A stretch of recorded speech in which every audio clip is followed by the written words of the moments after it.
Shalom, shalom chez vous, soyez bénis au nom de Jésus-Christ. Soyez restaurés là où vous vous trouvez. Alors aujourd'hui encore, nous nous retrouvons, comme vous le savez bien, pour un moment d'exhortation. Un moment où le Saint-Esprit nous parle de quelque chose de très important. Alors aujourd'hui, nous avons un thème à aborder qui est la résolution ou la décision. Amen.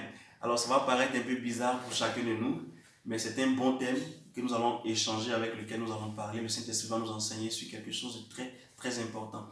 La décision ou bien la résolution.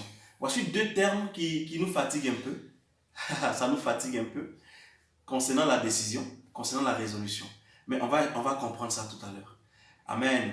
Alors tu vas prendre ta Bible dans le livre de Job, Job 22, à partir du verset 28. Job 22, à partir du verset 28. Où la Bible nous dit: à tes résolutions répondra le succès. Amen. Sur tes sentiers brillera la lumière. Gloire à Jésus. À tes résolutions répondra ton succès. Que la parole du Seigneur soit bénie, que le Seigneur nous inspire et qu'il restaure quelqu'un, qu'il touche le cœur de quelqu'un au nom de Jésus-Christ. Alors, la résolution ou la décision. Prenons un peu des histoires bibliques. Nous allons nous inspirer un peu des histoires bibliques. Prenons la Bible dans le livre de Matthieu, avec l'histoire de Pierre. Pierre qui est un grand serviteur. Nous tous nous connaissons l'histoire de Pierre. Pierre est une personne que le Seigneur a utilisée puissamment pour gagner des âmes. On a vu un peu Pierre qui a prêché, Pierre qui a prêché, et il y a eu 3000 convertis. Mais Pierre, avant d'arriver là, il est passé par plusieurs situations, il y a eu plusieurs processus. La Bible nous enseigne que Pierre, qui était pêcheur de poissons, va rencontrer Jésus-Christ. Et qu'est-ce qu'il va faire? Au départ, il était incrédule. Mais après, il va prendre cette décision-là de suivre Jésus-Christ. Pierre va suivre Jésus-Christ. Mais arrivé à un certain moment, lorsque Jésus-Christ, avec son parcours, parce que Pierre faisait partie de ses disciples, donc avec tout le parcours que Jésus-Christ faisait, il était l'heure pour qu'il soit crucifié. Mais on constate dans la Bible, comme la Bible nous l'enseigne, Pierre va régner Jésus-Christ. Bien vrai qu'il ait pris une décision au départ de suivre Jésus-Christ, mais arrivé à un certain moment de sa vie, il va régner le Seigneur Jésus-Christ. Amen. Il va régner le Seigneur Jésus-Christ, il va l'abandonner. Gloire à Jésus. Alors c'est ce qu'on fait souvent. Amen. C'est ce qu'on fait souvent. Alors je vais prendre une autre histoire. L'histoire d'une dame dans le livre de Marc. Je crois Marc 5 à partir du verset 25. La Bible nous parle d'une femme qui avait 12 années de perte de sang. Une femme qui a perdu le sang pendant 12 ans. Elle était malade pendant 12 années. Et elle a entendu parler de Jésus-Christ qui passait. Et qu'est-ce qu'elle va faire? Elle va se lever et elle va dire en elle que si seulement je puis toucher le pan de sa robe, je serai guéri. Alors quand on lit bien cette partie, on va comprendre que autour de Jésus, il y avait beaucoup de personnes qui empêchaient cette femme-là de pouvoir toucher, de pouvoir même le voir. Mais cette femme était résolue en elle. Je sens qu'on commence à comprendre. Cette femme était résolue en elle. Et elle voulait véritablement recevoir sa guérison. Donc cette femme va se lever malgré les obstacles, malgré les situations, va réussir à toucher le pan de la robe de Jésus-Christ. La Bible déclare aussitôt, ce mal-là a disparu aussitôt. Je vous parle encore d'une autre femme qu'on appelle Anne. Anne qui était une femme qui avait sa rivale, Pénima. Et Anne avait des situations difficiles parce qu'elle n'avait pas d'enfant. Donc elle était victime de moquerie, elle était victime d'humiliation de la part de sa coépouse. Amen. Donc, qu'est-ce qui va se passer? Anne était résolue en elle. Elle était résolue en elle de pouvoir avoir un enfant.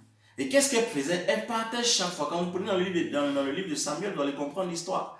Elle partait chaque fois, pleurer devant l'Éternel parce qu'elle avait besoin d'un enfant. Parce qu'elle voulait un enfant véritablement dans sa vie qui allait essuyer toute cette humiliation-là, qui allait essuyer ses larmes.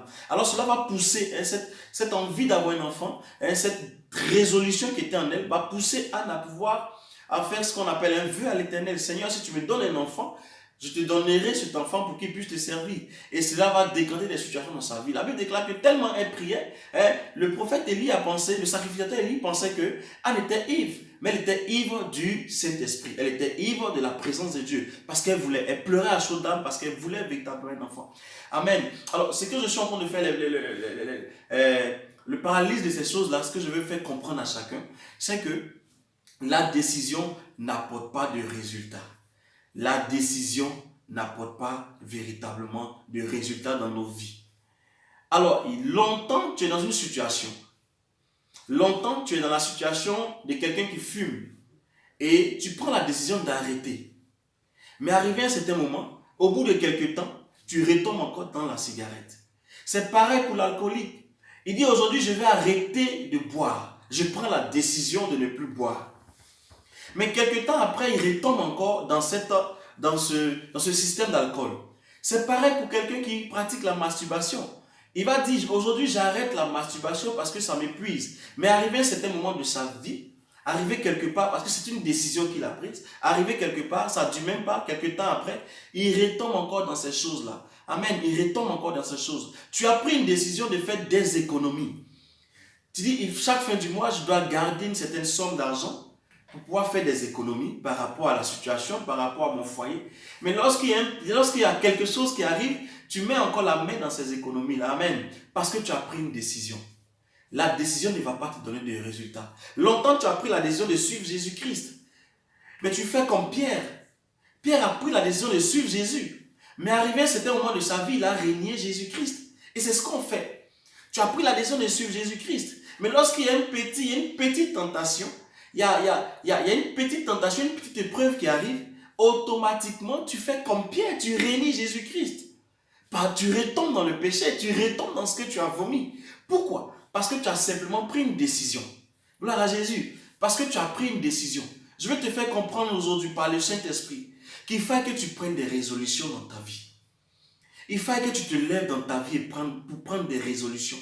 Longtemps, tu as pris des décisions, mais cela n'a jamais changé quoi que ce soit dans ta vie. Tu es retombé dans la même situation. Longtemps, Satan a fait de toi son esclave. Il t'a fatigué. Mais qu'est-ce que tu as fait? Tu dis, à partir d'aujourd'hui, Satan libère ma vie. Satan libère ma vie. Mais tu n'as pas pris véritablement des résolutions. Est-ce que tu as pris un moment de jeûne et prière? Est-ce que cette situation t'a fait du mal? Est-ce que cette situation pèse dans ton cœur? Est-ce que ça te fait véritablement du mal? Mais il faut que tu t'énerves sur cette situation. Il faut que tu prennes une résolution pour en finir avec les esprits impurs, pour en finir avec ta situation, pour en finir avec tout ce que tu vis. Il faut que tu prennes une résolution. Longtemps, tu as pris la décision de changer de comportement, de changer de caractère, de changer de manière de voir les choses. Mais tu es toujours resté dans cette mentalité. Je dirais cette mentalité religieuse. Frères et sœurs, la Bible déclare que c'est à tes résolutions que répondra ton succès. La Bible enseigne une personne qu'on appelle David. David qui a battu Goliath, tout le monde connaît l'histoire. Mais David n'a pas pris de décision pour battre Goliath. Lorsque tu prends une résolution, il n'y a plus d'obstacle. Lorsque tu prends une résolution, tout ce qui est obstacle, tu arrives à te frayer un chemin pour atteindre l'objectif, pour atteindre le but que tu t'es fixé. Prends une résolution, frère, de suivre Jésus-Christ. Prends une résolution. David a pris une résolution, il a combattu Goliath. Il parlait qu'il n'avait pas d'armes, mais il a résolu en lui qu'il allait battre Goliath. Mais cela est arrivé. Prends une résolution et accompagne cette résolution du Saint-Esprit. Accompagne cette résolution-là du Saint-Esprit. Sors de la décision et prends une véritable résolution afin de pouvoir entrer dans tes promesses, afin de pouvoir entrer dans ta vie chrétienne véritablement, afin de posséder Canaan que Dieu t'a promis. Il est l'heure, frères et sœurs, il est temps, frères et sœurs, que tu prennes une résolution et que tu sortes de cette situation que tu vis. Cette femme qui avait 12 années de perte de sang, elle a pris la résolution afin de pouvoir sortir de sa situation. Prends cette résolution aujourd'hui. Mets-toi devant le Seigneur. Dis, Seigneur, je suis fatigué. Je suis résolu aujourd'hui. Il faut que tu me guérisses.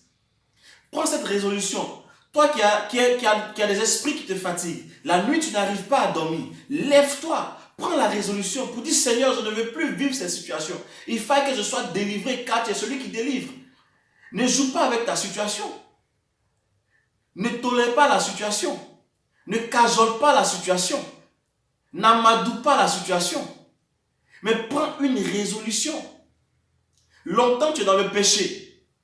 Mais n'oublie pas que le temps passe et que Jésus revient. N'oublie pas que le temps passe, mais Jésus est à la porte. Longtemps tu dis je suis chrétien, je suis enfant de Dieu, mais tu demeures dans ton péché et tu l'appelles péché mignon. Frères et sœurs, laisse-moi te dire par l'Esprit de Dieu, il est temps de prendre une résolution et de sortir de cette situation. Parce que si tu meurs aujourd'hui dans cette situation, tu iras à l'enfer. C'est une vérité, c'est une réalité. Prends conscience et prends une résolution de changer de vie, de tourner la page et de passer à une autre page. D'arrêter l'alcool, d'arrêter l'impudicité, d'arrêter la masturbation. Prends cette résolution de sortir de cette situation afin de voir le Seigneur Jésus-Christ dans ta vie. Alors voici un peu le message que le Seigneur voudrait partager avec nous. C'est qu'on puisse prendre des résolutions dans nos vies.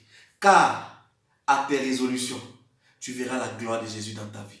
Shalom chez vous, que Dieu vous bénisse. Amen.